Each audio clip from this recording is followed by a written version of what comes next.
Here we go. Let me Welcome back, everybody. start some. Patrick Curley here with Gary Shevitz, the master deal architect, negotiator extraordinaire, TC agent, model. You've been drinking too much Red Bull, definitely. Yeah, I've had 3 cups of coffee, and this is now my first Red Bull, so I think I'm good to go. That's got more caffeine than coffee, right? You're probably right. I don't know. I tend to drink caffeine before these so that I can bring the fire. Um, so let me ask you something, Gary. This because lately I've been getting DMs and I get this question a lot. How do I get started? How often are you getting that question? Um, I don't know. For me, it's fairly regular, right? Because we have a steady stream of new people coming into the mentorship all the time, and Yeah. it's fairly regular. And I always fall back on the standard answer: try wholesaling. Yeah. Yeah, same. And so I was thinking about it today, and everyone's in different places, right, in their business. And I had this thought and I was thinking like, you know, I go over this stuff that like how to get started in the basics and the foundation.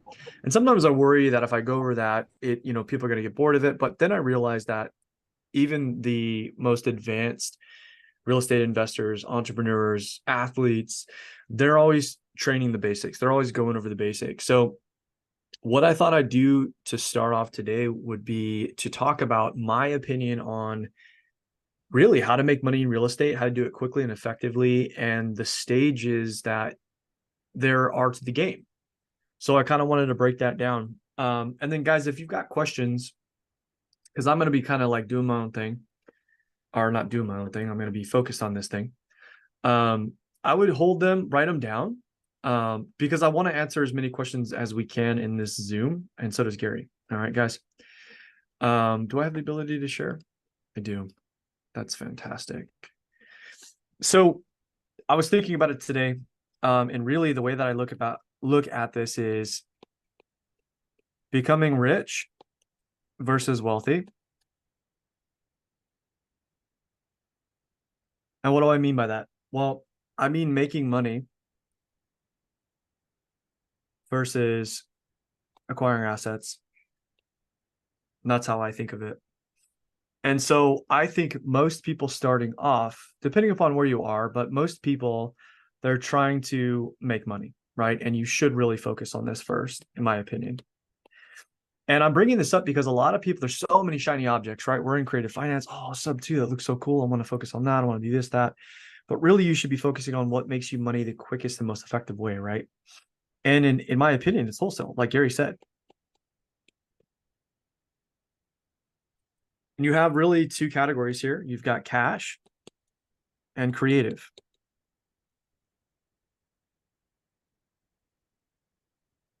And in my opinion, what's going to make you more money more effectively, quicker, are cash deals.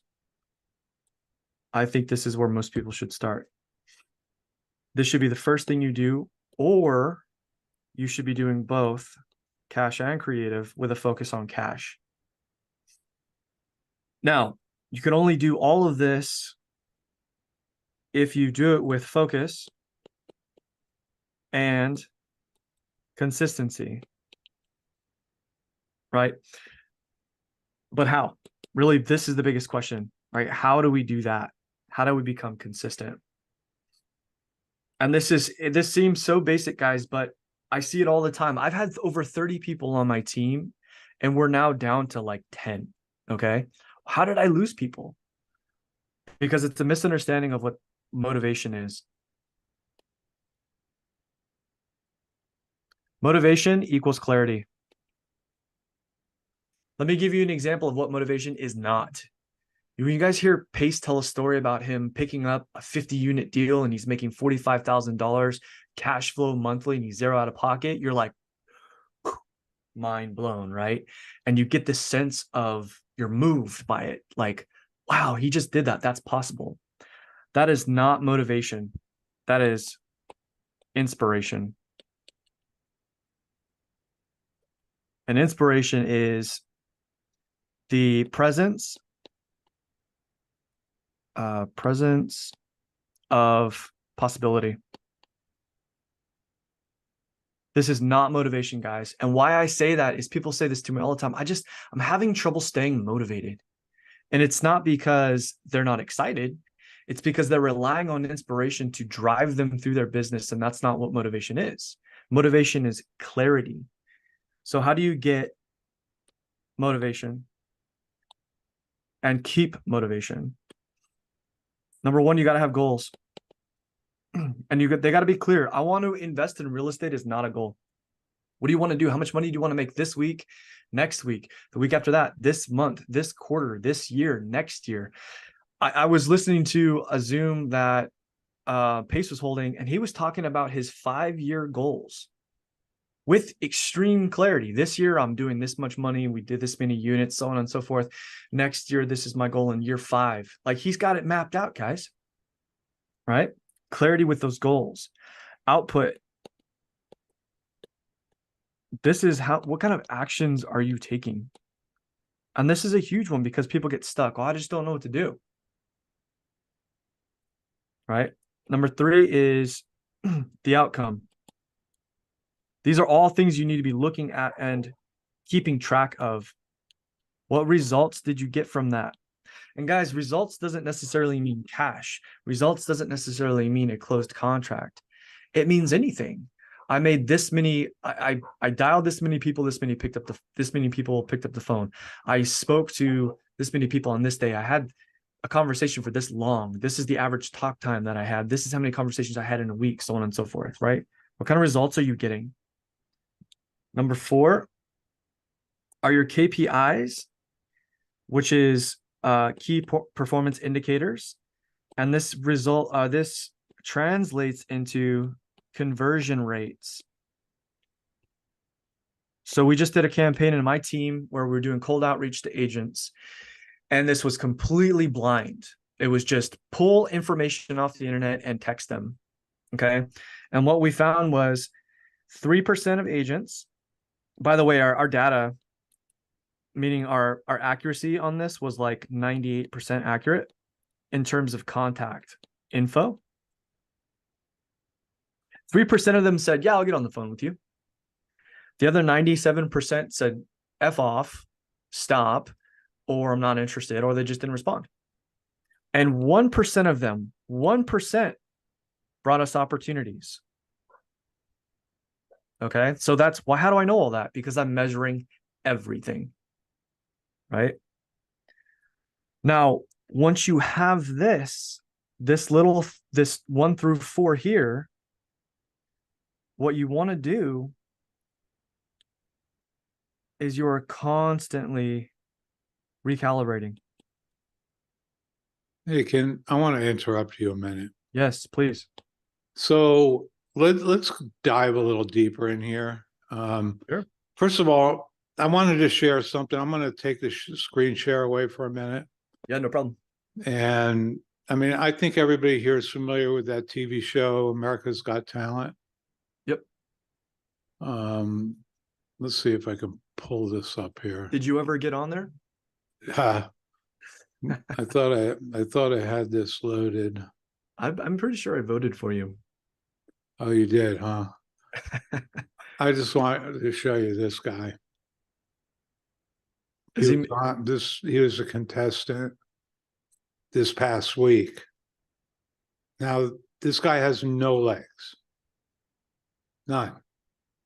I forget his name. I think it was Bryant. And I wanted to go back and look at the tape again. But talk about inspiration. You know what his recommendation to everybody is? What is it? Learn how to fail. Yeah. 100%. He became a top wrestler. So, I mean, if anybody has experienced failure in their life, this has to be the guy, right? 100%. Yeah. He was an orphan. He grew up in the foster care system, and when he aged out, a woman adopted him. Anyway, my inspiration for today. So I wanted to talk about. I wanted you to dive deeper into the goals while we're here. What kind of goals do people set? What makes a goal worth setting? Yeah. I mean, you guys, it has to be measurable, right? Measurable. Has And to be so, measurable. yeah. And like, just to finish what I'm talking about here with this recalibrating, the reason that this is so important, guys, because I see people quitting. I see people stopping and they quit because they fail. Right. And the way I think about it, there's this analogy, right? I live next to SFO, San Francisco International, right? If I got on a plane at, boarding SFO and headed to Hawaii, if the plane is off by 1 degree, we're going to land in the Pacific Ocean. So the pilot is constantly recalibrating and focusing and shifting where they're at to make sure we hit our target, right? Could you imagine if the pilot operated the plane like most people live their lives? Right? Oh, I'm off. I'm just going to quit. Right? So yeah, exactly. It's going to crash right into the ground. So you have to recalibrate, and you can't do so unless you have goals, output, outcome, KPIs, and you're looking at how can I get better? What did I do? How can I stay consistent? How can I get better? And so really your goals, guys, in the beginning should be mostly focused on output.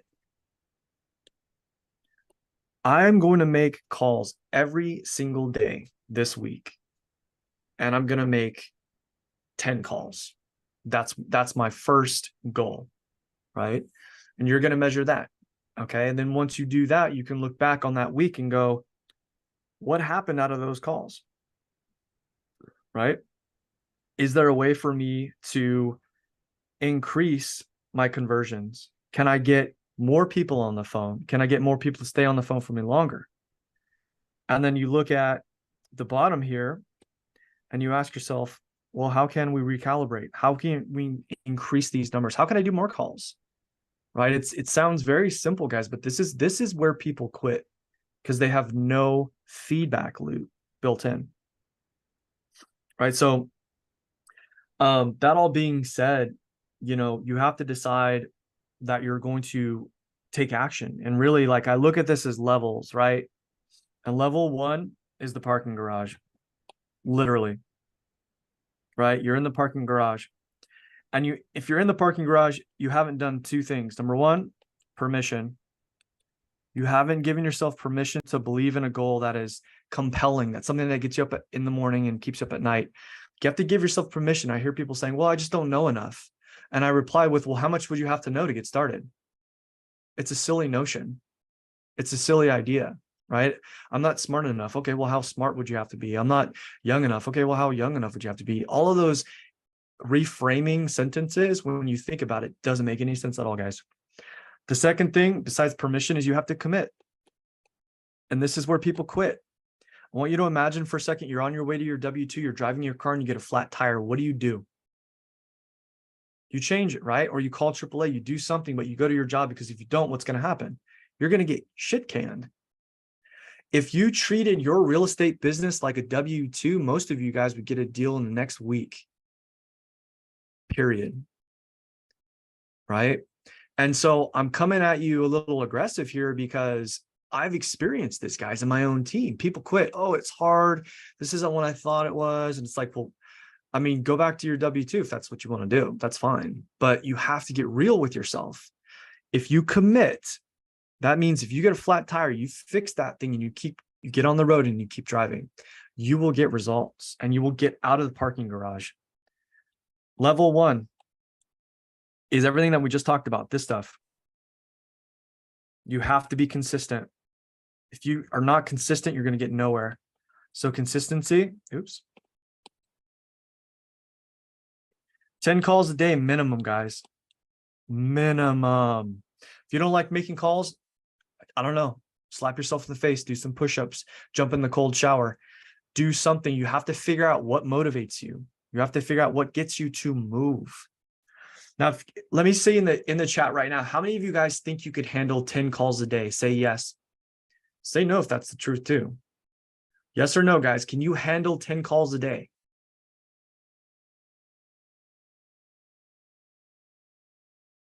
Okay, good.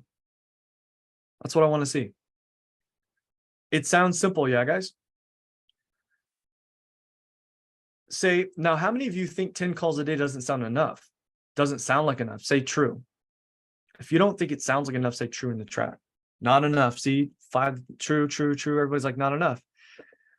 Okay, out of all of you who've been, out of all of you that have been consistent, how many of you guys have been making 10 calls a day? Right? If you think about that, a lot of you are like, oh, I just didn't make 10 calls that day or whatever.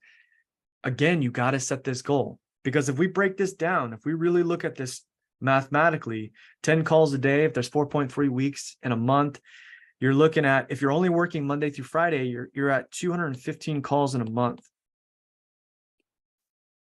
Now, if you made 215 calls, how many of you think you can close 1%?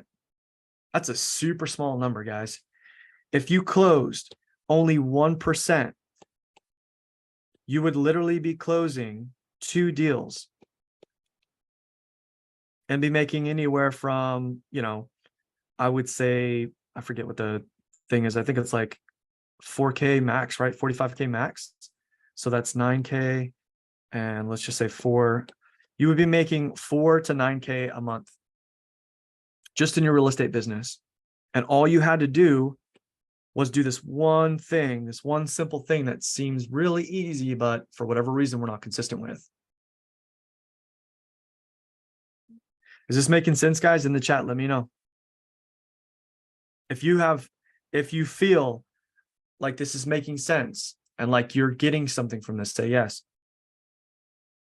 Okay, now, if you can do this, if you can be consistent, you can be on a team or start a team. And that's level 2. Level 2 is you have systems. And if you're consistent in level 1, you should start developing those. Those are like customer management relationship program, CRM, systems, standard operation procedures, team members, specifically what I call lead managers. And then you should have at least one closer on your team. This is somebody who can have difficult conversations, who can negotiate, who can close. Okay. And you want a brand. You want a seller and or agent facing brand. It's a website. Guys, you got to have a website. You have to have company information. You have to have a presence. You don't have to be posting on social media all day. In fact, that's a waste of time, guys. Don't worry about that. Don't listen to, all these influencers or that, you need to be posting multiple times a day. You need to be getting on the phone and closing deals. That's what you guys need to be doing. Okay. And in my opinion, you're technically a level 2 if you have a minimum of 1 deal a month. And remember, we said up here, you should be closing 2 at 1%. This is level 2. Most people, guys, will never get here. I'm sorry to burst your bubble. That's because they're not in this Zoom right now. They're too tired to be here right now. They're too busy. They didn't make the time to be here and hang out with Gary and I. Gary and I are so fun to hang out with, right, Gary? We're what? We're so fun to hang out with. Oh, tons. I don't know what they're thinking not hanging out with us. Most people won't get here, guys. They won't put in the work. Guys, I wanted to quit. How many times did I want to quit, Gary? Oh, my goodness. Right before you busted out in success, you were ready to jump off. I really was. The planet. I really was. You were actually looking for a job. No joke, guys. That's the true story. I was taking interviews for another job, and I knew it was like only like a couple weeks later the dam burst. Literally. Yeah. I knew a director of marketing at this company that I knew, and I was like, okay, I'm just gonna use my background because it's something I can rely on. I'm good at it. And I thought I was a shoo-in. I knew the guy, we were great rapport, went through the whole process. I get the denial email, and something shifted inside of me, guys. I got pissed. I got angry. And I was like, you have to make this work. And I made it work, guys. I looked back at everything that I was doing, and I realized that I wasn't doing this. Number one, I wasn't even out of the parking garage, guys. I didn't believe I could do it. I hear a lot of people say, oh, I have imposter syndrome. Get that shit out of your mind. If you have the intention of helping people, you can do this. Okay. That's what I think about every day. When I think about, am I really good at this? Or, if I have that thought, I push it out of my head and I go, doesn't matter what you think, Patrick, you're helping people.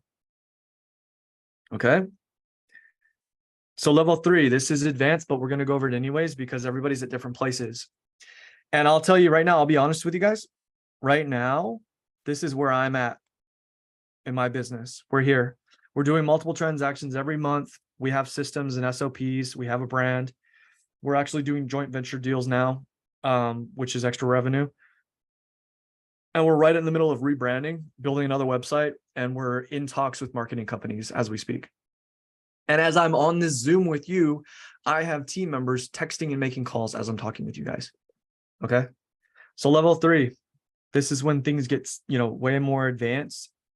This is when you have marketing. You're spending money on marketing every month, and inbound leads are coming in. You have cold callers. You have lead managers. And you have either a closer or closers on your team. Okay. That's level 3. And so you might be saying to yourself, wait a minute, Patrick, cold callers, aren't I supposed to do that on level 1? I can't tell you how many people I've heard spend money on marketing and they just blow it because they have no processes. They don't know how transactions work. They don't know how sales works, and they just don't have the experience, but they're spending money on marketing because that's what some guru told them. In the chat, guys, how many of you guys have blown money on marketing and got nothing out of it? Guys, I'm raising my hands. That was me. That was the first thing I did. I was like, I got a marketing background. Watch this. I thought I was going to blow everybody out of the water.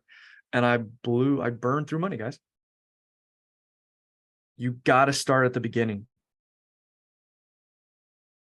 Okay. Now, level 4, arguably level 4, 3 and 4 can kind of meld together in certain aspects, in my opinion. And this is another mistake that I see people making. In my opinion, level 4 is what I refer to as revenue optimization. What does that mean? That means you are taking your leads and you're making more money out of them. So maybe you're taking those leads and you're flipping yourself. And also dealing with private money lenders. And again, I think that in the respect of like private money, I think you could be doing that on level 3. In fact, I'm already doing it on level 2. I have private money lenders and I'm the person who is connecting them with flippers, and I'm making points out of those transactions just by introducing those people inside of escrow. Okay. So really that's basically how I see this, guys. At the very top of this, you got to figure out, what am I going to focus on? Is it cash or creative? You can do both, but again, you need to be focused with consistency. You have to understand what motivation is. It's clarity. It's not that fuzzy feeling you get when you watch YouTube videos, guys. That's not it. That's inspiration. You got to have a feedback loop of goals, output and action, outcome of what results you're getting. You got to be measuring these KPIs, and you have to consistently be asking yourself, how can I get better? Once you give yourself permission and you commit to doing this, you'll get out of the parking garage and be on level 1. This is it. This is when the rubber hits the road, guys, and you guys will start getting momentum. Pace said one thing in a Zoom one time, and I'll never forget it. He said, all anybody ever needs in their business is momentum and money. And that has always stuck in my head. I might put something on my wall sooner or later that says momentum and money, because this is where it happens right here. This is where it happens, where you start closing deals and you're like, holy shit, I can do this. After that, you set up your systems SOP, you find team members, you squat up. You can squat up now, by the way, too. Even in level 1 and level parking garage, you can squat up in the parking garage. I'm sorry, Patrick, what does it say next to inspiration? It says, I'm just kidding. It says the presence of possibility. Okay, got it. Thank you. That's what, when you see like, if you watch sports, right? You watch LeBron just slam dunk over somebody, you're like, damn. And you get this feeling like that somebody just did something incredible. You might want to go pick up a basketball and shoot some hoops. It got you to move, but it doesn't necessarily mean it's going to keep you in momentum. What's going to keep you moving is clarity and your approach to how you run your business on a day-to-day basis and this feedback loop. It's not looking ahead, it's looking behind that's going to motivate you. I can say that in my first year of real estate, I only made about 25K. And in my second year, in 1 quarter, I made 6 figures. So it's not looking forward, it's looking back that's going to motivate you guys. What was the difference? The difference was a breakthrough. And a lot of people ask me, well, what's a breakthrough and how did you have it? Like it's a single factor, but it's not. It's multiple things. And so a breakthrough comes, number 1, with everything that I just said, right? You have to have that structure, but you have to know how to source a lead, how to vet it, which means, is it a deal or no deal? Yes or no? How to triage it. Does it need my attention now? Right? How to underwrite it, which is comping, and also associating your exit strategy with it. So are you going to wholesale it? Is it a buy and hold? Is it even a good deal in the first place? And then from there, you have to know how the transaction works.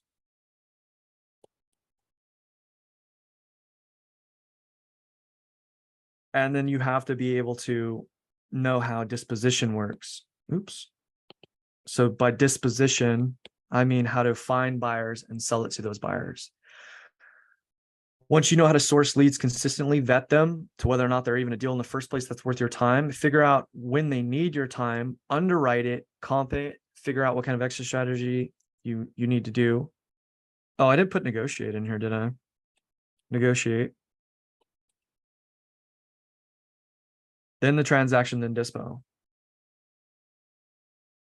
So there are 7 steps to a breakthrough. So let's take a break for a second and Rez has a question. Rez, can you start your video so I can spotlight you?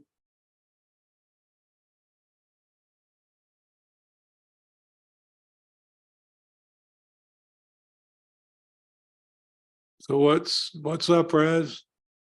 There are no dumb questions. The dumb questions are the ones you don't ask. You're also muted, Rez. Yeah, you got to unmute now. Okay, I'm going to test that stupid barrier. So here we go. What I have done is that I've taken very careful notes and I've built worksheets for market research based on Privy. And I started just last night documenting 20 sales in various areas.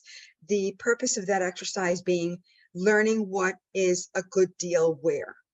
Okay. And right now it seems like random dots on the page. So it seems like what I should do is keep doing that until it starts producing insights. Insights like who are the players who are likely to be buyers who may want to engage my help in finding their next deal and so on, right? Because you need to start out by finding the buyers, but to find the buyers, you need to understand what their needs and requirements are. That's the purpose of that market research worksheet. Then separate from that, I have a deal CRM worksheet to try to move into that deal worksheet the things that could be a good conversation with an agent. Right now, I cannot conceive of making 10 phone calls because I don't have 10 people to call. Given that context, please, what guidance, advice do you have? And in advance, thank you. All right, this sounds like you're overthinking, Okay, overanalyzing, overthinking. And that's like one of the first traps that smart people fall into. Go for it, Patrick. Yeah. Oh, no, I'm raising my hand You're because guilty. I'm the one who fell into that trap. He would, fine. Patrick So would what do do that I do? constantly. I So was Rez, after him constantly about that. one of the first things that I chose to do that was actually the step in the right direction was not focus on disposition at all. And so I want you to hear me very clearly, guys. Eventually, when you want to get to level 2, you need to figure out disposition, but not now. Your number one goal should be what? What should your number one goal be? What do you guys want to, why are you guys here? Let me ask you that in the chat. Why are you here? Ultimately, why are you here? I know it's not to hang out with us. I mean, I They know, want to do deals. Come on, people, wake up. guys, what are you getting deals, making money? Thank you. Chris Right. nailed it. You know what? If you Make find money, a deal, you can find money. someone like Patrick to help you dispo it. Bring Yep. it to Patrick. Join JV. The You don't fastest have to way for make you the guys, whole profit the first deal. You can make half the profit the first deal, whatever it is. Get that momentum going. Eventually, you'll be able to write your own ticket. yep, that's it. The first thing I did was I linked up with Gary. I linked up with Ty Guerrero in NorCal, Steve Anderson in SoCal. I said, who's doing deals? Because I want to meet these guys. And I told them, look, I'm going to bring you leads. And can you help me close these leads? And they said, hell yeah. And that's what I did. And that's how I got my first deal. I focused solely on creating opportunities and then trying to get them to a point where they were ready to sign on the dotted line. And then I would scurry over to somebody that had experience and said, help, I don't know what to do. I got this person who's ready to sign a contract. I don't even have a contract. I didn't have my paperwork together. I didn't even know how transactions worked, but I knew just enough to help somebody out of the situation that they were currently facing with creative finance. My first deal was a seller finance deal, believe it or not. Right. So when you say you don't have 10 people to call, you're wrong. There's thousands of agents out there. What I would do is find the ones that have fixers and I would reach out to them and try to work on those deals first. It is going to be a grind, and that's okay. That's part of the process. Well, you got to start talking to people. Yep. You have to start having conversations because you're not going to get good at it looking at things on paper. You're only going to get good at it by starting to have those conversations, placing those calls, identify the distressed properties, look for ones that have been sitting on market for a while, because that's a good indication they're overpriced or you might be able to make a deal on it. The other thing you can do is look for the ones hitting the market today and be the first one to call. Start having those conversations. Right. And so I want to be very clear that, on market opportunities, they're tough. I'm going to put this video in the chat. I just posted it to Circle. If you guys haven't already watched it, watch it later, but I renegotiate price in that video. And that's a very difficult skill to learn, but it's a very valuable one to learn. And most of the time, that's what it's going to be. If it's on market, you're going to have to lock it up and work them on price. And knowing how to do that will help you become successful. But why would if I were to say off market direct to agent is definitely going to make you more money than going direct to MLS, but why would I have you go direct to MLS first? Well, you're going to learn more. You're going to learn way more in that amount of time, and you're going to get the knowledge that you need to get to level 2. Okay. So yes, you are overthinking things. Rez, I know this because I'm the same type of creature. You and I, we drink from the same stream. Okay. I'll always overthink everything, but all of you guys should be focused on one thing and one thing only, and that's making money. And how you do that is creating opportunities. And then you run like hell to an elephant leader or us, and you say, what do I do next? And then we help you close. And you guys have shared your criteria in writing and your prior calls and so on. How is it, and your answer was when you have a lead, send a DM. Got it. how do you like your lead information presented? I think you gave a cogent list of, here's the stuff we want to know, and it had like 6 items in it. So just list those 6 things.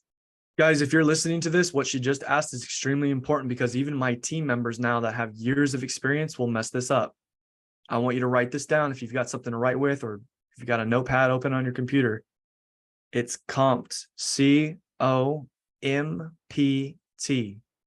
C-O-M-P-T. The first one is condition. What's the condition like? If there's pictures online, that's great, but I still want you to ask, is there anything wrong with the foundation or the roof? Those are the biggest 2 items that are going to throw numbers off, foundation being the number 1. Occupancy. Is it vacant? Is it going to be delivered vacant? Are there tenants, or is there an owner in the property? Right? Because if you tell me that and you say, hey, I got somebody, I think I might have a seller finance deal. And I go, great. Did you talk to the agent and seller? And you say, nope. Okay. Is it owner occupied? Yes. I'm going to say, next. It's not worth my time. That goes back to the triage. Why? Somebody's probably not going to sell their house and seller finance to you if they need to find another place to live. So it doesn't make any sense. It doesn't fit the criteria, but that's occupancy. That's the second one. The next one is motivation. Why are they selling? Why is that important? Well, it's going to tell us triage. Does it deserve my time now? How motivated are they? Are they in such pain right now that they're going to take a cash offer today? Then I should get on the phone, right? Or if they say something like, well, they're just testing the market to see what kind of prices come, that's not motivation. And I'm not going to waste my time on it. I had an agent the other day tell me that, oh, we have an off-market property. They won't take any offers. They don't know their asking price, but they said that you can walk it. And I said, kick rocks. That's like that's like me going into a truck dealership to buy a truck. There's no prices on any of the trucks. And then I turn to a salesperson and say, hey, how much are these trucks? And they go, well, make me an offer. I'd walk out the They're front door. asking you to negotiate against yourself and see what They're sticks to the asking wall. me to waste my time is what they're doing. Right. So that's important motivation. Okay. The next one is price. Actually, I usually do timeline and price, doesn't really matter. But anyways, price is the price firm. Is there room on price? It's a yes or a no, or a maybe. If it's firm, Price is always flexible. They may just be taking a hard stand. You can always renegotiate. You just posted a video on that. So Yep. Motivation is really the key here. And understanding the motivation will tell you if the price is negotiable. It's also going to tell you exit strategy. Right. Is it a Exactly. creative deal? Is like, what do they need the money for? That type of information is really important to your exit strategy. Last one is timeline, which also, again, helps you triage. ASAP is not a timeline, guys. If you hear somebody say ASAP, okay, why are you trying to sell as quickly as possible? Or a good question, write this down. Okay, what would have to happen for you to sell as soon as possible? If they say something like, well, if I get the right price, then their timeline isn't ASAP. It's contingent on the right price. So their timeline is when they get the right price, not ASAP. So if you say ASAP, say, can you get more information on that? So that's the information that I would need to be able to assess whether or not I need to spend time on an opportunity that you bring us.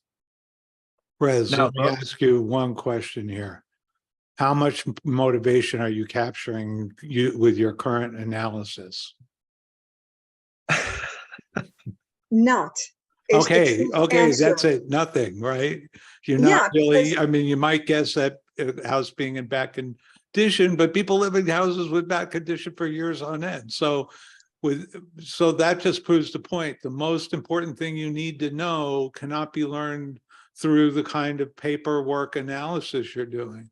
You've got to get Okay. on the phone and start talking to people. Brent Daniels' whole TTP, talk to people, core Yep. value, you need to talk to people.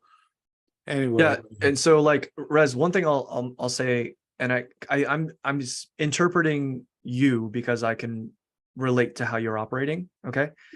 And so the way that I operate is I have to kind of see the entire picture before I can do anything. Right. And so, the truth is you don't need to see the entire picture. You don't need to know how everything works yet.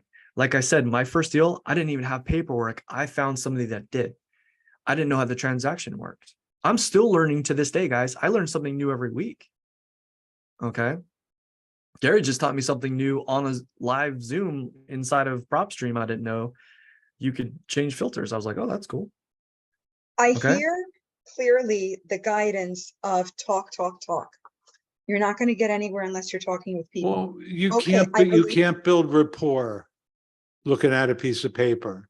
You can't find people's motivation. All of the important stuff requires conversations with sellers or sellers agents. So that's my point. So Yeah. you've got to start picking up the phone and having those conversations. And people, for heaven's sakes, you cannot build rapport in a text. Yeah. Don't hide behind text. Don't do it. Try to have difficult conversations in text. That's something I see people doing all the time. They're talking about sub two and don't have that conversation. You can't text that. Use text to get them on the phone. Yeah, text is just the on-ramp to a call. Yep. So I'm 100%. using Privy to build a list to try to get the early listing, the one that's been hanging out for a long time, get on the phone with agents, get on the phone with sellers to delicately, thoughtfully, empathetically dig for comp. Well, So what I would do, go ahead, Gary. Well, I just want to say the first thing you need to do is build a rapport. Sometimes the first conversation is nothing but rapport, and you don't really accomplish everything you want to accomplish. So you have a nice conversation and the person is willing to have a second conversation with you. Then in the second conversation, you make more progress. Don't run people over with your own agenda. Yeah. And so one thing I would say, you said you were focusing on 60 days on market. If you're doing cash wholesale deals, I would not do that. Okay. I would set up filters inside of Redfin. It's very simple. Whatever county you're in, days on market, less than 7 days, and fixers. So it hits your inbox and you're one of the first. Every day I'd look at my inbox. Those are definitely calls that you're going to make that day. Why? Well, because you want to be the first one to call that agent so that they can hopefully represent you. They don't always do that, and depending upon the state and their brokerage, but if they can, trust me, we have a deal right now. It's on the MLS. Actually, that's the one I just posted on the YouTube about renegotiating price. It's on the MLS. So there's a lot of competition, and that agent is representing both sides. So that's how I'm able to do what we can do. I'm able to negotiate the way that we are because of that. And if you get to them first, you'll have that opportunity. If you have, from my experience, what I'm seeing is that if it's a wholesale cash deal, it's going to go under contract within anywhere from 7 to 14 days on market. If it doesn't, and I tell agents this too, because they'll bring me MLS listings and I'll look at it and I'm like, that's 28 days old. It's not a deal. And they're like, how do you know? And I'll be like, because it's 28 days old. The seller's not motivated. They would have sold by now if they were. There's either a combination of one of two things. They're either not motivated, or there's something with the property that nobody wants to deal with, or a combination of number one and number two. Okay. So I posted a video on this, secrets to wholesaling. Watch it again because I go over the entire process. I'm going to post it right here. I'm going to put it in the chat. Okay. Copy it, watch it later. Thank you very much. I'll get off. So for the Rez, next I person. hope you've enjoyed your therapy session today. Yep. We're gonna move on and let We're like good Jermaine cop, ask a bad cop. question. All right. Bye, Riz. Jermaine, you're a dark, shadowy figure. There's no light hitting your face. I feel like he's about to get It's like an account. I have some light, but it's horrible. I hope I'm not echoing. It sounds like You're all I good, am. buddy. All right. Well, it's funny, Patrick, that you really got onto this subject today, because I was going to ask you a question since you were on early. I actually wanted to get a job working for a real estate investor and be a cold caller, work commission only, something like that, just to really get in and learn the ropes. So that is actually my question. How would you find that job? I'll be okay. So honestly, I don't know the full answer to that. That's the first time I've actually gotten that question. I do have a friend who worked for a legitimate corporate acquisitions company. And so probably Indeed.com or something like that. And what he told me, and this was really interesting to me because I pay my guys like 20%, which in the industry is actually a lot. They pay 2% on the front end and 2% on the back once it actually gets flipped, which is insane. So they're only making 2%. So he wasn't very happy with it, but it is smart. And I think that you're smart to do that. You're smart to jump into a real business, a real acquisition company to see how the wheels turn and to possibly take that and move on to do your own thing. So I think that's a pretty smart approach. Modeling is one of the fastest ways to accelerate your business. It's figuring out who's doing what. That's like why I reached out to Gary and these other guys when I first started, because I wanted to know who was doing deals so I could be in their ear and ask them, like, how does this all work? You know what I mean? All right, perfect. Thank you. Yeah, no problem. Thanks Any for hanging out with follow-up us. on that, or you guess he's good? All right, so we've got a question from Chris. What's up, dude? Chris. Gentlemen, how are you? Good, man. How are you? Good, good. Your previous call, you talked to a young lady about, well, let's put it this way. I think I've been kind of stalling as to choose a market, the perfect one. You hear so many things. This state, this one has this, blah, blah, blah, blah, blah.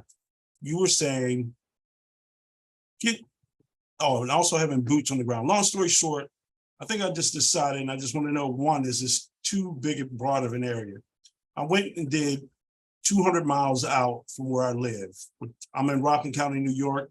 It encompasses that area, anything from $60,000 homes to $1 million homes right in Westchester County. One, I want to know, and it would encompass multiple states as well. It would be New York, New Jersey, Connecticut, parts of Baltimore. Is that too wide? Would you narrow it down? Would you look for a high-end market or try to find out what's the most busiest market? Did you cut out New York City in that? Yeah, I didn't touch Just that. like pie that out or what? Absolutely. I don't even like driving down there, trust me. Yeah, I mean, that's a great question. So I look at it as like optimizing your time. When I first started, I chose Sacramento market. And what I learned over a long period of time was it wasn't the best choice because although it has like one of the highest liquidities, like highest liquidity points, like the houses in there, that area are trading super fast. And there's a lot of volume. The price points were really low, right? So what I learned was it's very difficult to negotiate lower price points because every dollar really stings when you're negotiating, as opposed to like $1 million price point, right? And then you have your time that you've got to consider because like on one of our last Zooms, what I said was a price point of $1 million or a price point of $500,000. Both of those transactions are going to take the same amount of time and energy respectively, but one of them is going to net you twice as much. Which one's easier to dispel The $1 million property. lately? Well, so if you were to say 1.5 and 2, then it becomes a little bit tougher because there's a smaller market for it. But that's a great, I'm glad that you added that, Gary. That's also something that you want to consider is the sweet spot. But around the $1 million point, we've got very strong buyers for it. Like we had one buyer buy two $1 million properties in like a 2-week span of time. Same guy, cash, closed in a week. So, But this is California. this is California. If you're focusing on Tennessee or North Carolina or South Carolina, it's going to be a different price point. Right. So the answer is it depends, but the good news is that you've made a decision, right? And going back to what I was talking about earlier, it's that feedback loop. You just got to start pulling the trigger until you hit something. And then when you hit something, you go, oh, damn, I hit something. Great. We're going to keep doing that. And then we're going to tighten that up, tighten it up until you start hitting bullseyes. Right. So if it's you and you're a solopreneur, you also have to take into consideration, like, how much time do I have? What should I be focusing on in terms of the price point? So I think you're off to a good start. I'm not really sure the liquidity. I can check investor lift for you. And I think you want to dial it in a little more, Chris. I'm in, okay. Yeah, definitely want to dial it in. yeah, I would also just 200 look at, like, miles of radius from Rockland County that's got like half the wealth in the country, you know? Yeah. yeah, we've got 10 people. We're focused on Sacramento all the way down. We have a huge region, dude, to be honest. Like, it's huge. But we do prefer areas that are like medium to higher trading volumes. and the price points that we really focus on are like 500K and up. Well, right, again, even my county, I think our median home price is probably about 5 easily. But then we have areas like New City. If you go across the bridge, Westchester, you know, all the golf courses and Rye and presidents live there and everything. So the whole gambit is there. Just should I stay in New York? I thought about Syracuse. They got companies moving in up there. Am I overthinking this too? Well, I mean, I think boots on the ground is pretty important. Like there are some deals that I would have never been able to close unless I had somebody there or it was me shaking somebody's hand. So I think that's really important. But there's this one guy in acquisitions. I'm looking at his stuff right now. They're doing millions of dollars every month. They have no boots on the ground. So it's a possibility, but you got to have legit systems. You know what I mean? But they're direct to seller too. That's something to consider. So what I do know is that like the highest trading areas right now are California, Texas, and Florida. So in terms of volume. With Well, the whole Sun Belt, really. Yeah. See, I thought about that, like Georgia, North Carolina, because like I said, I'm actually back in the process of obtaining my real estate license again. I know I could get that in North Carolina as well, but the boots on the ground aspect. So whatever I do, I need to do it now. That's the other thing. I'm tired of procrastinating. I kind of been putting this off and actually using it as an excuse, to be very honest. And it's time to go do this. So I need to make a decision and stick to it. 100%, because every state's different too. That's another thing that you want to consider, right? Like I know California really well now. So, I mean, the transaction itself in terms of managing it, I used to be doing that. Now we're kind of passing that off, but I know now enough to know that somebody's doing their job correctly. And like Atlanta is going to be different than California. New York's going to be different than, you know, Florida. So sticking with one market will also help you learn that state. And then you can apply what you've learned to another market once you've dialed that one in. Okay. We're good, Chris? Yeah. Good to see you, bro. Thanks for hanging out with us. Absolutely. Thanks for your question, Chris. Jeffrey, what you Hey, got going on? Thank you. It's my first time with y'all meeting. I appreciate all your help. Well, welcome. Welcome. Thank you.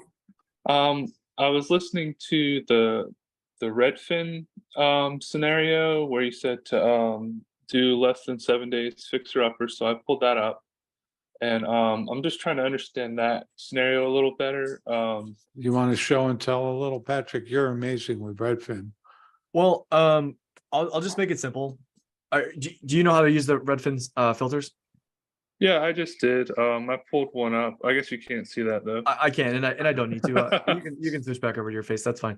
All What right. I would do is end the filters. It's real simple, Jeff. It's just basically you want to filter for fixers. That's one of the criteria, fixers. Yeah. And then you want to. I do single family homes, just to kind of narrow it down because that's really the sweet spot. And then from there, it'll have days on market. When you hear us say DOM, that's what we're referring to. Usually I'll do 7 days. So as soon as it hits the market, like as soon as it hits the market, it's going to hit your inbox. Go to your settings and make sure that you have your email notifications on. The other thing that I'll also do is I don't necessarily like Zillow, the interface. That's just my personal opinion, but I'll use it to stock properties. So if you look at a property and if you click on the little heart icon, it'll add it to your favorites, and then you can create your email notifications based off of statuses. So if something goes from on market to pending or from pending to off market, it'll email you, which is extremely valuable, especially if you lost a bid and you want to see if another wholesaler and or buyer does not perform, you can see it go back on market. I guess that's what I don't understand. Like right when it hits the market, am I supposed to go check that it's under market value because it is a fixer upper? Like compare the comps? Well, if it's a fixer, most likely you're going to be able to get it at a price that you need, because right now with the way that the market is, people aren't, I mean, they're not typically buying fixers. It depends on the market, to be honest with you, but because of the interest rates, they're usually looking for retail ready. So it's a bigger opportunity. Not only that, if there's a busted toilet in a bathroom and it's coming out into the living room floor, you know what I mean? That's a fixer opportunity. So they're forced to work with investors. Okay. Does that make sense? So you're going to have a way easier time negotiating houses like that. When it comes to like really clean houses, typically I'll look at it, I'll ask the agent, are they willing to work with an investor? And it's usually a no, and then I move on. Okay, that makes sense. Like this one needs paint and tile, so it's like, yeah, that don't need like a whole ton of expenses. I mean, you could call and ask. It's good practice, and just ask, is there Okay. anything going on with the roof, the foundation I need to know about? And if they say, oh yeah, it's got foundation issues, then that's a good bet. Cool, that makes sense. I appreciate it. All right. 100%. I've seen some hands go up and down here, but Guys, don't be shy. The purpose of this is to give you guys information that you need now, guys. Chris, Chris, what's up, dude? What's up? How's it going? It's going pretty good. So I got a property. Seems pretty motivated. And actually he's a little bit more motivated now. So originally I talked to him. The house is worth about 215 ARV. And we had talked originally like about a 180. I'm like, it seems pretty there. I told him, I said, probably in the 160s. So then I did your little underwriting, and I don't have your tool, your fancy tool or anything, but I did watch that video on that. And I come up with around 140, 143 as far as what it is. I say, well, and we've had 3 conversations. He's a friend, so it's a direct to seller, it's off market. And so I think that it's a good price. He's pretty motivated because he went through a divorce, and he's got to get rid of the property, and he's got to be out by the 16th. So he's really got some motivation. He's got like 2 weeks now, and I think it's a cash deal. So it gave me a deeper discount from that 180, and I've already got him down into the 140, and he's willing to do it. So my biggest thing is do I dispo it? Do I sign this deal? I know that if according to Redfin, it says we're 230. I'm trying to be pretty conservative on the price, around 215, somewhere in that area. The comps around it are 235. I found one for 267 exact floor plan, and then one for like 189. So I guess my biggest thing right now is the dispo piece and finding a buyer. It's got a market, but it's not like got a lot of investors and things like that. It's a little bit out in the country, but it's only like 20 minutes from the city. So Okay. What would you suggest? so Chris, one thing I wanted to inject here, and then we'll get Patrick's thoughts. And this is for everybody. These algorithms that Zillow and Redfin and all the other syndicators use to come up with property values, it's like the most inaccurate barometer, thermometer you could ever imagine. I just want to point out to everybody that 2 years ago, Zillow was they were in the iBuyer market, and they took a $500 million write down on properties they bought based on their estimates. Yeah, and they fired 20% of their staff because of it. Right. They $500 million loss they took. Well, that's why I did that comping piece too. So yeah, looking you at those, got to because comp. You got give to that. learn how to comp. You got to do it for yourself. Do not trust those freaking algorithms. That's And those 3 pure properties were within a quarter hubris. mile. That's pure hubris. And if you find a model match, like you said, exact floor plan within a quarter mile, same subdivision, you got to. I got 3 of them. 3 of them. You can't Yeah, I do got better 3 than with- that. Did you come up with? Did Zillow and Redfin agree with your numbers? So Redfin looks, in my opinion, it looks a little high, 230s. Well, one was 267, one was 235, and the other one was like 197. So there you have it. Just that spread alone tells you can't trust them. So those were my comps. But the estimates are 230. So I said, well, if I do 210, take 20 off of that, be conservative.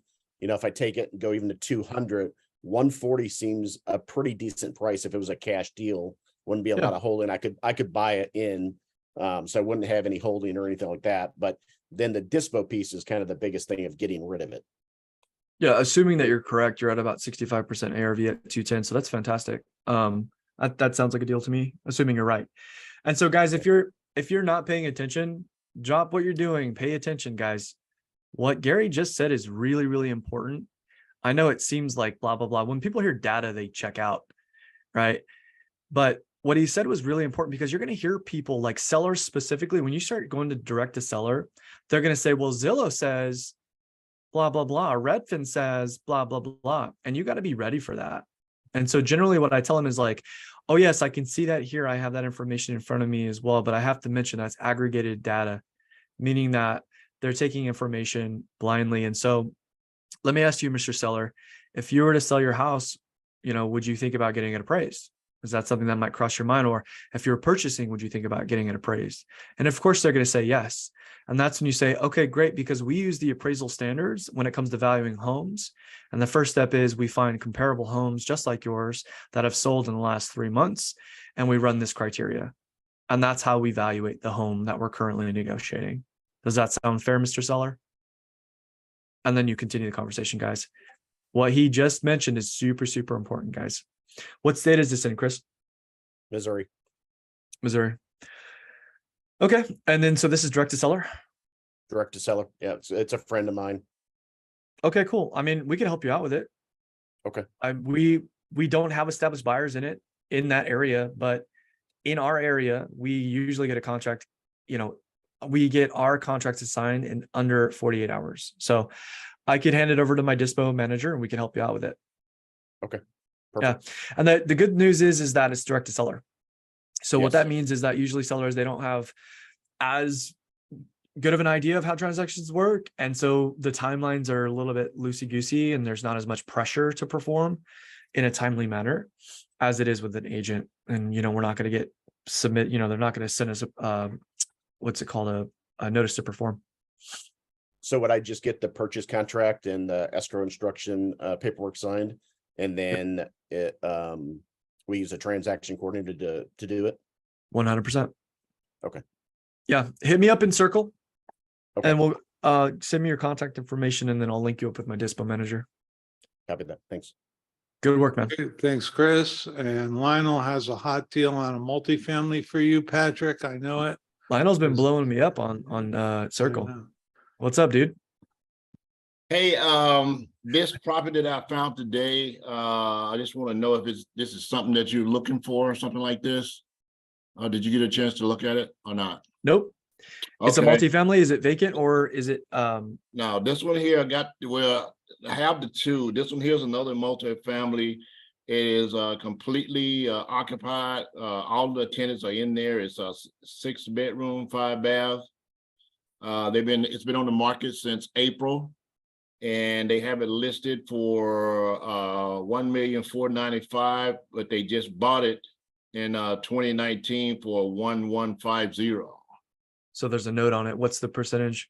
She told me they have a chase. It shows a chase of $500K on it. What's the rate? She didn't have that. Okay, so there's 50% equity. Yeah. Are they open to creative? I don't know, because what they did was, I guess the seller gave her instructions, and well, she's really not the agent. There's another agent that's handling it. I have a call in to him too. They want to get you to send a LOI in and proof of funds before they would take it a step further, because they don't want the tenants bothered. They don't want you on site before, to do anything else. So they want to see if you're a serious buyer first. It sounds like they want cash. And so if there's tenants in place, I'm not giving them cash. Yeah. So guys, real important. Again, if you're checked out and you're looking up in space and at your phone, guys, check back in for a second, because I still get this. I literally still get this from my team. Hey, I got a multifamily. Are you interested? And by the way, Lionel, I appreciate you, bro, for bringing this to me. And I know that you're getting into it, and I'm not ragging on you here. So please don't take it like that. Yeah. But I still have team members. They send me this stuff. Hey, are you interested in multifamily? And I go, the answer. And the answer is, it depends. If there is tenants or an owner in a property, can we flip that property, guys? In the chat, yes or no? No, we can't, right? We got bodies in the house. How are we going to flip it? So can we pay cash for it? No, most people won't pay cash for it. And so I think agents and sellers think that there's all these unicorns just out in the field, and they're ready to just pay cash for things, right? That's not how it works.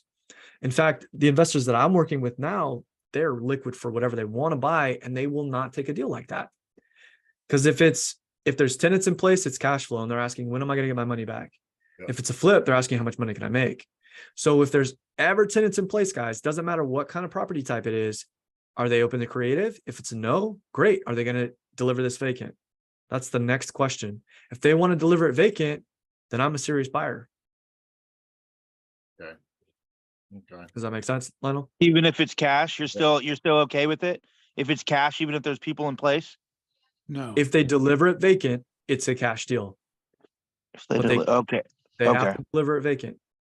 Look, we have 2 deals right now where we're doing cash for keys and the deposit. We're paying for both of those things. We'll negotiate. How many units is this, Lionel? This is 5 units, a total of 5 units. Yeah, And not a lot. yeah, it's 5 units and it's sitting right by the Lakewood Mall, right on Lakewood Boulevard. Yeah, I could do $100,000 minus closing costs, minus agent fees, minus transfer tax, whatever, all that. Any costs associated with it, I'll pay it, but it's coming out of the 10%. What kind of condition is it? It don't show any conditions with it, Well, seems they was that's the trying next. to be a little too secret about it, They don't sound motivated to me, Lionel. That Yeah, doesn't sound like a motivated buyer, Yeah. seller to me. yeah, I just stumbled up on it today. It just kind of popped up, and I was saying, wow, it's like a couple of blocks from my house, so, and I know the place really well. It's like a bunch of apartments on that road there. So, and I just thought that was kind of weird, I seen that it had a very low equity in it. So, it's Well, like- at their asking price, there's 50% equity, so that's considerable amount of equity. I mean, based on what they paid for it and, and trying to get out of it, and, Yep. so she told me that basically they just want to get out of it. So I was like, okay, so we'll see what's what. But that other property that's in Lawndale, I found out today that other tenant in the front is going to be moving out on August 5th. So they're going to be moving out and that's going to be up. So I'm still in the process of trying to get that hooked up. I have a message into the realtor too to get in contact with me. So I haven't got back with her yet. That's the one that you have a friend, right? Yeah, that's the one with him. So Were you were unable to get a hold of the seller through your friend? no, not yet. I am. Okay. I'm still working on it though. I'm still working. I haven't counted out yet. If I'm gonna get a chance to talk to him, I'm gonna get a chance to talk to him. So All right, keep working it. yeah, Good job, man. Good job. Okay. But that's really important, guys. For those Thanks, of you listening, Lionel. make sure that you understand the difference between the vacancy, the tenants, and how to handle that creatively. Jason, our Jason, favorite what's up, trucker, dude? is with us. Patrick, What's up? What's up, fellas? what you got for us today, Jason? Yeah, so I have a property that I walked on Santa Clarita. It has like a slope remediation. Is that something your buyers would be open to? Can you repeat that? Because you kind of dropped Santa out. Clarita with what? A slope remediation. It's Slope. like they Is had it a on, you mean landslide. it's got on a landslide property? Yeah, exactly. That may be a tough one to place. Yeah. We've come Yeah, across it's a- those as well. And It's like a 400K spread. Yeah, I think there's a reason for that. Yeah, I know. So just so you know, so we've started to kind of, talk to developers and make contact with developers and get information from them. It all really depends on the area, if it's land, if there's site work and stuff like that. But generally a tear down, what they're looking for is about 30% resale value. So if they tear it down, they rebuild it and it's worth $3 million, they want to buy it for $1 million. Does that make sense? Makes sense. Yeah. So if you can find a new build in the area, and also I think it depends on the lot size and how far away from the landslide you can build. So this for me, there's 2 parts to this. One is there's probably less competition on this opportunity because nobody wants to do the work. But the second part is it takes work. Is it worth your time? You got to figure that out as quickly as possible. Does that make sense? Totally. Yeah. Appreciate it. Yeah. Trying to get you something. Hey man, I appreciate you, bro. You're welcome. Your tan looks amazing, by the way, bro. Oh, it's that Cali sun. He's out there in the sun, hanging out with us in a Zoom. I love it. Exactly. Good to see you, bro. All right, thanks, Jason. Gary's got some questions for us. Yes. Patrick, you mentioned that you did some research about texting to agents and getting a 3% response that said that they would want to talk to you, and then 1% of those brought you deals, right? This was a complete cold outreach campaign and I call it a blind cold outreach campaign, meaning that we basically pulled information from brokerages, regardless of the listing history of that agent, regardless of what their background is, and we just sprayed and prayed. And so those are the numbers that we came up with. Okay, so I have kind of a unique situation. Just before the Elephant Challenge, I got signed up, the original one, the one in April. I signed up, but then I went to the Astro Blaster and I purchased that. I got a list for San Diego agents. And my thing is that I didn't realize I had to have a business and that there were going to be charges for the phone call outreach that the Astro Blaster was going to do. And so I spent all my money on this. I spent $1,500, which included the Astro Blaster plus a year of use monthly. So I'm in a position where I would like to do something with the Astro Blaster. I need a JV. I need to sell it on owner financing. I need to do some kind of creative, something to recoup some of the money I put in so that I could start my business with an LLC and the bank accounts and all the things that PACE recommends. And so I put it out to the creative Facebook, and Carly said I should ask the Elephant Challenge leaders. So I'm asking you guys if there's any way that you can suggest to help me with that, or something you could think of, or someone that might be interested. Okay. So here's my perspective on that. Okay. It sounds like your expectations were not met. Okay. And so with anything in any area of your life or any industry, you need to take ownership and get what you need out of the thing. Right. And so what I would do is I would make it clear that, hey, this isn't working. I need help. Who can help me? How do I get my help? And that's the first action that I would take. From who? Who do I direct this to? I don't know. I don't own Astro Blaster. So the people who was So let me make, Jamil and Pace are doing a thing. right. And so I'm here with underneath Pace, and so that's his thing. Right. I'm just right. Yeah. So what you're using is Go High Level. It's a white labeled version of Go High Level named Astro Blaster. I have my own version of that. It's called Lead Fix. It's the same program. So I set up my own CRM. That all being said, this is just my opinion. I think Astro Blaster is very complicated for the average person. Not to say that you can't handle it, but that's been most people's experience. No, whatever you're going to say, I accept. I accept responsibility for buying it. And so I'm just listening to what you have to say. Yeah. And this is a SaaS, software as a service program, which means that you will have to pay for text messages going out because that's part of the cost, right? So maybe you didn't understand that. Maybe it wasn't delivered clear enough, but if you're going to continue using it, there's one of two things that you got to do. You got to get what you need out of it and make that clear to those who are providing you that service. Or if they can't hit that target, then you got to talk about compensation and getting your money back and coming to a negotiation that works for both parties. Okay. Those are your options. What do you use for your text platform, Twilio? No, I don't do anything. I haven't said No, I'm it. asking Patrick, what are you using for your SMS provider? So our Twilio account is hooked up. That's Right. the back end of the CRM. So Hey, Patrick, she needs to contact Ethan or Mijos. He's the one that is the top guy on Astro. So she needs to go on Astro and she needs to reach out to Ethan or Mijos and ask him for help, and he'll get on there and he'll help her set up all her stuff correctly so that she can start sending out messages, and they're really not that expensive, like 3 cents a piece. So I think if she reaches out for help through the group, she could probably get led in the right direction, and it'll probably be a lot easier for her. Thanks for that, Anthony. Yeah, thank you for that. Did And yeah, you get that information, Gary? Yeah. Okay. Ethan Gary, or Mijos?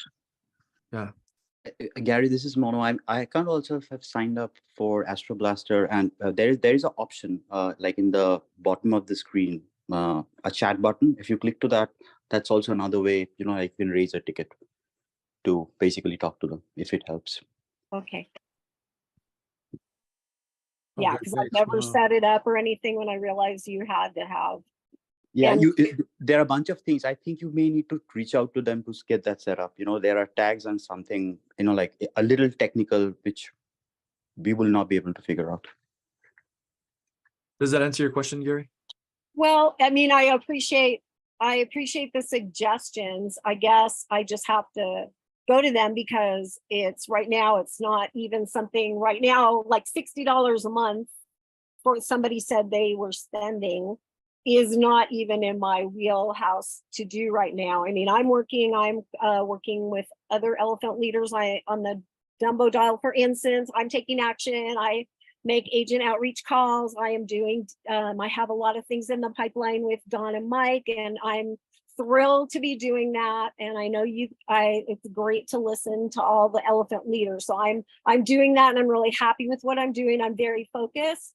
I'm doing it for at least 90 days and maybe more. I go back to my W-2. Okay, Gary, let me interrupt you. So I yeah, appreciate you sharing this with me, but let me make it clear. Let's Okay. just get down to the root of it, because Okay. this is all root level core stuff. You yeah, have two options. okay, You can stop spending money, or you can find a way to spend money. And that all comes from your decision that you make and you take ownership over, and you got to Yep. reach out to them, the service provider, and you got to have that conversation with them. okay. Okay. Sounds, And Yep. you can do it. Okay. And I if you can- need more help, And just come a to these one meetings. deal, if you get one deal out of it, it's paid for, right? Which Yep. stops the pain. Yep. So, anyway, reach out to the provider. Okay, There's not much that any of us can do to help. And I Keep showing think, up, Gary. Okay, we appreciate you. I thank those guys for pitching in. Thanks. yeah, Anthony, thank you, and- everybody. Really appreciate it. Okay, great. All Well, right, what's up? before we let Lionel have a second try, I thought I brought Brock up and Yeah. What's up, man? All right, hello. I'm out of Long Beach. I am an agent, and so I do get a lot of text, by the way. Oh, yeah. I mean, like a lot of text. thank you, thank you, Jamil, thank you. Thank you. So it Dave. is a little overwhelming how many texts you get for people wanting to, give you Yep. lead and contact you about stuff. But, Yep. just out of curiosity, when you're calling agents, I'm wondering what type of questions you're asking them about, properties that have like 7 days or less on market. What types of things? So I have a couple, I'm looking for a flip for an investor. Mhm. And it's been very competitive here in Southern California lately, like stuff's going for way more. And by the way, Jason, I did see that property in Santa Clarita. I would definitely run from that one. That's a scary property. So anyway. So Brock, your question is what do those conversations sound yeah, like? what is your conversation with calling an agent? Yeah, that's, I mean, essentially it's an intro and a buy box conversation, and it's a vetting conversation for us because we're wholesalers. We position ourselves as flippers. It is Right. bending the truth, but I feel justified in bending that truth because we perform, right? And so essentially what the conversation looks like is I just let them know, hey, look, we're looking to, so that annoying text message that gets sent out, by the way, we've customized our own. And so we have as many custom values as possible. So it would say, hey, Brock, I saw your information on your brokerage's website, and I noticed that you were representing properties in the Long Beach area. I was wondering if you're available to jump on a call. And our purpose is to get them on the call. It's not to continue texting back and forth, right? So that's the way that we've structured things. Once we hit that call, we basically say, look, we're looking for fixture opportunities. We're flipping in the area, and we wanted to see if that's something that you often come across, right? And it's either a yes, no, or maybe. And then from there, we explain what types of opportunities we get from agents. It's either off market, which are really rare. It's either inter-brokerage and also off market, that we're more than happy to work with that agent as a buyer agent with us, or it's on market listings, which are a little bit less common and successful for us. However, we're still willing to work with them as a buyer agent if they can go to bat for us and they have information and or leverage in the conversation. Now, if it is in off market that they source, we will not only, in some circumstances, we've paid front end commissions, right? Buyer and seller side. And then we will relist with them. We can sign a listing agreement with them inside of escrow if they want to, whatever makes them comfortable, right? If it is an interbrokerage listing, we might relist with them, but we don't always guarantee it. It's a negotiation. And if it's an MLS listing, it's probably not going to get relisted with them. We're just very honest with them. So that's kind of how we structure the deal. Then the conversation becomes about what we're buying. And it's very broad, to be honest with you, because we're wholesaling everywhere from Sacramento to San Jose and from LA down to San Diego. Really, we're looking for medium to high level liquidity points. We stay close to the medium price point, all for liquidity purposes. We pay all cash. We can close as soon as escrow finishes the paperwork. We're also flexible with how we close. We can extend for 60 days. If it's more than that, then we might need to renegotiate price. We don't ever do rent backs. We don't want tenants. We'll pay cash for keys, so on and so forth. So those are the kind of back and forth that happens. And then I would say like 3% of the time I get an agent who knows his shit, which I'm sure you're fully aware that that's usually the percentage, right? And then they'll go in deeper and like start to really drill me and vet me, which, you know, we have all the answers for. I can tell them how we underwrite our deals. You know, we've been the truth, but, you know, I know developers, I know people who are flipping. So I position myself as partners with them. Okay, great. Thank you. And then, you know, just a kind of a corollary question. You know, you had mentioned from the beginning, you know, like I said, this is my first time here on this, and I've read Pace's book and gone through some of his videos and stuff like that. Cool. So I'm familiar with a lot of it, but just, so, you know, I'm actually with my brokerage, I'm not allowed to wholesale. I mean, I am allowed to wholesale, but they highly What brokerage discourage are it. you with? What brokerage? Equity real estate. I just transferred from Remax because they would not, I had to hold flips for 6 months, which is just an eternity. So I didn't want to do that. So I switched to a brokerage that's much more investor friendly. But they still are kind of, you know, not really a big fan of wholesaling. Well, So, wholesaling is a conflict, you know, of interest, you know, Yeah. I get it. Like I'm with Fathom. They're happy for me to work with wholesalers, Mhm. which I do. I do a lot of assignment deals for people, but I get why, you know, why are you wholesaling when you can get a commission? Right. Right. Yeah. I mean, because you're basically, when you're wholesaling, they consider you to be the buyer, Right. you know. So, Well, you are the buyer. I mean, you're flipping a contract right. in a sense. So I get why that's a huge conflict. And when it comes to E&O, think about, you know, the risks there. Right. That's what they're Because- worried about, you know? Right. Of course, that's what they're worried about. They're worried everything is calibrated to E&O. Especially in California. Oh, yeah. Crazy. But my question is, like, so your whole paradigm is starting off at wholesaling. Like you know, what would be like the next, maybe like just do the same thing, but not as a wholesaler, just looking Buy and for hold, buy and hold. You know, wholesaling, you're targeting mainly flips, Right. right? But Yeah. there's nobody's stopping us as realtors from buying property and renting them. Right. Yeah, and the way that I presented it today, Brock, is basically most people, they come into it, they're trying to get experience, they're not ready to flip, that's for sure, and they don't have much money, right? So to answer that question, it's how do we essentially create money out of thin air, right? And that's what really wholesale allows you to do. So this is a very interesting topic. We actually talked about it on another Zoom because a lot of people ask me, should I get my license? And I tell them for what purpose, right? Like you actually could create a conflict for your end goal by getting a license, right? So, you know, I think it all really depends if you're allowed to do it and you're doing it with the reason that agents and people don't want to deal with wholesalers is they don't perform. That's the number one reason, right? And that results in a lot of wasted time. Yeah. And so if you're not wasting time and if you're performing, then what's the problem? All right, that's how I look at it. And I'm not an agent, but I understand where Gary's coming from, especially with how many agent conversations I have. There is a line in the sand, a fiduciary duty.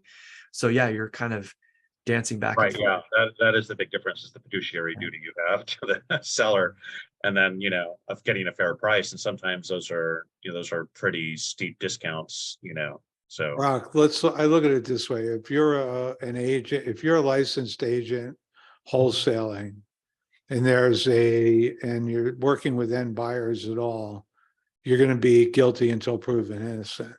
But Right. there are brokerages that just do wholesaling. So if that's your passion, you could hang your license with one of those, like a New Western or Fair Trade or these, and they're massive outfits. They're turning over, you know, tens and tens of, sometimes hundreds of properties a month. Yeah. And, you know, they're massive operations. You can make the same amount of money as an agent sourcing these deals and turning them over to wholesalers. In fact, we've come into contact with some really savvy agents where they have like a vetting commission, like they gouge us on our first deal. Which, you know what, whatever, I'll play ball if that's the way they want to do it, as long as we hit our numbers. And so if you're like I said on the call, when I'm talking to agents, if they source their own deals, they're going to get paid on the front and the back, you know? So you're making, you know, and we've had an agent make 7.5 points on a deal. Right. That's making money. And I tell agents, look, if you really want to make money with us, source your own deals. And so it's really a hard concept because not a lot of agents, I'm not saying this is you, but not a lot of agents want to do the work. They don't want to do ads. They don't want to knock on doors. We've got agents who are knocking on doors, you know, and it's like, we don't ask them to do that, but if they do, they're going to make way more money than anybody else in their brokerage.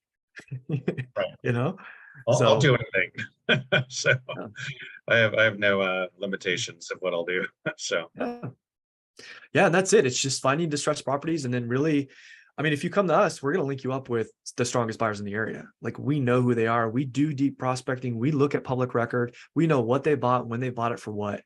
And when we have inbound, we vet. We don't waste time with wholesalers and people who are trying to double close on us. We want to know what's your entity? Give me the documents. What projects have you worked on? And if we even have a faintest hint that they're not going to perform, we're like, we already have it under contract. Sorry, this one's gone. Okay. So All that's right. how we operate.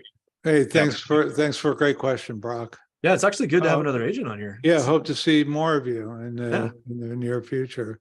And Lionel, this is going to be really quick so we can get to Julie, right? We want to finish on time today. Only Yeah, 10 minutes left. Yeah, really quick. Do you do mobile homes by any chance? Me personally, no. Okay. If they're attached to land, they're, you know, go for it. I mean, if otherwise you're an automobile dealer and you're using, and if you don't own the land, then you got to deal with the mobile home park bureaucracy to let people live there. Yeah, and to be honest with you, Lionel, I don't fully know how it works. So because of that, I don't focus on it. Okay. Yep. All right, so we're gonna, Julie's gonna be our last question. Julie, would you start your video, please? Thank you, so I can spotlight you. Hi. Hey. Thanks for, how are ya? I'm good. How are you?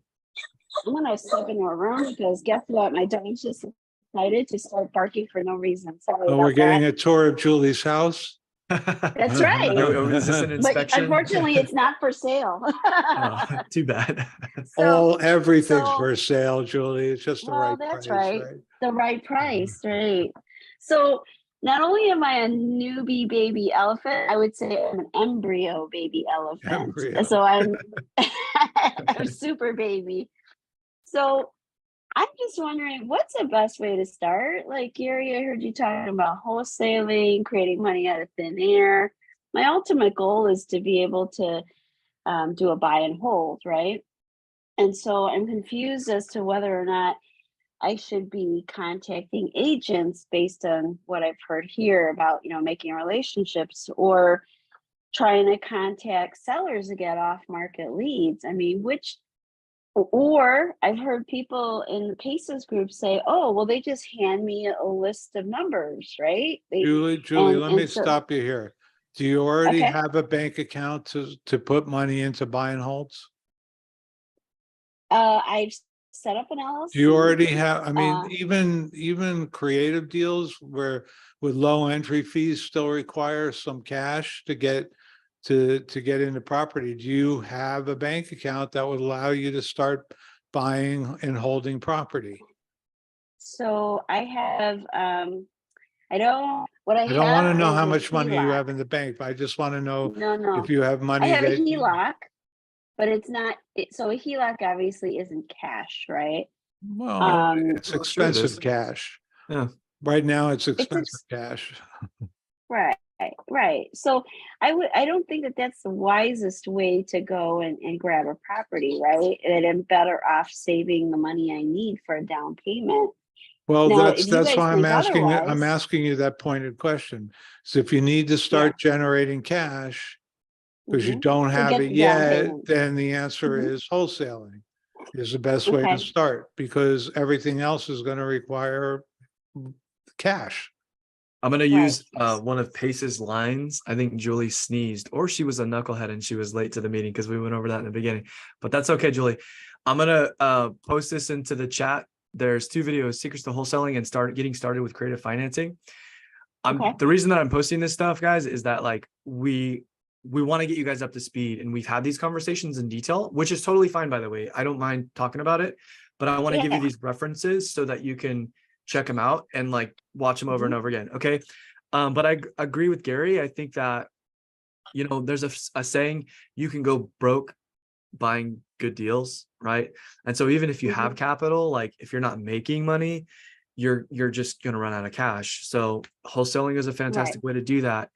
And once you, like, right now, we've performed with sellers. I have in my team. So what I've done is I've started conversations with those sellers, and I said, hey, I know that we just performed on this property. We just paid you $800,000 or $1 million. Are you interested in making 12% back on your money? And then I get access to cash because they know we performed, we brought cash to escrow. They know that we're making money, right? And they go, well, hell, I don't know what I'm going to do with this $1 million that I just got in the bank. Yeah, okay, I'll make 12%. And so I'm able to take that money and then go zero out of pocket on a buy and hold, right? Okay. So the evolution, however, is closing transactions. And what's the fastest and quickest way to do that? That's the question to ask and answer. And Gary, in my opinion, I think it's wholesale. Anyway, it's more than just our opinion. Yeah. Okay, so does that help a little, Julie?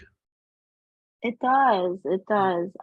Because originally, I was with one of those gurus you're talking about, and it was all about find a deal, find a deal, find a deal, spend lots of money on marketing because it will for sure get you a deal, right? And so, get a fixer upper through that marketing, and then just get into it that way. Fix it up, and there's your, you can decide at that point: are you wholesaling it, or are you keeping it and renting it, or choose your exit strategy after you've bought the deal. And so when I presented the conundrum about the down payment, that particular person was like, yeah, you use your HELOC, right? No Right. problem. But then I'm And looking at hopefully it and I'm you've like, dumped that guru now, right? well, You I just look at it fired and I that go, guru, hopefully. I'm spending 10% on the HELOC, and then however DSCR or whatever the loan is on the rest of the 80%, like you're like leveraged like way too much. I Maxed out. feel. Yeah. It It's not gonna gets cash flow. hard. It gets hard to cash flow with that. And you're much. not in a lending environment to get out of that situation. So it doesn't Exactly. So Anyway, I thought if I guys. wholesale, I can kind of get that down payment together. Let me and make have it less quick and risk. snappy and right to the point, Julie.